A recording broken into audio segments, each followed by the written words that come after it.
বাংলাদেশে রেমিটেন্স প্রবাহ বাড়ানো ও ডলার সংকট মোকাবেলায় ব্যাংকগুলোর প্রচেষ্টা জোরদার করা হয়েছে। সরকারের বিদ্যমান নগদ সহায়তা ছাড়াও ব্যাংকগুলো থেকে অতিরিক্ত প্রণোদনা হিসেবে 5% পর্যন্ত প্রণোদনা দেওয়ার সিদ্ধান্ত নেওয়া হয়েছে। Bangladesh foreign exchange dealers association ও অ্যাসোসিয়েশন অব ব্যাংকার্স বাংলাদেশ গত শুক্রবার যৌথ সভায় এই সিদ্ধান্ত নেয়। প্রণোদনার নতুন এই সিদ্ধান্ত গতকাল রোববার থেকে কার্যকর হয়েছে। জানা গেছে, বর্তমানে আন্তঃব্যাংক এক্সচেঞ্জ মার্কেটে ডলারের দাম 110 টাকা 50 পয়সা। রেমিটেন্স আকৃষ্ট করতে সরকার 2019 সাল থেকে 2% প্রণোদনা চালু করে এবং পরে তা বাড়িয়ে 2.5% করে সরকার। এখন ব্যাংকগুলো তাদের নিজস্ব কোষাগার থেকে অতিরিক্ত 2.5% পর্যন্ত প্রণোদনা দেবে।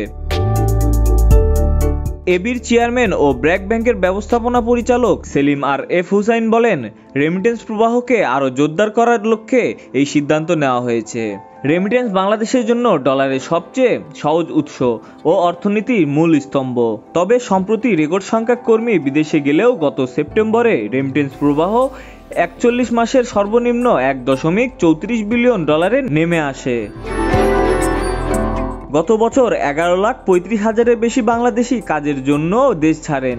আগের বছর এই সংখ্যা ছিল 6,17,000। তবে রেমিটেন্স ছাড়া ডলারের ক্রয় মূল্য 110 টাকা ও বিক্রয় মূল্য 110 টাকা 50 পয়সা অপরিবর্তিত আছে। রেমিটেন্স ও রপ্তানি আয়ের তুলনায় আমদানি বিল বেশি হয়, দেশের রিজার্ভ কমে গেছে। ফলে গত 1.5 বছর ধরে টাকার বিপরীতে ডলারের দাম বেড়েই চলছে।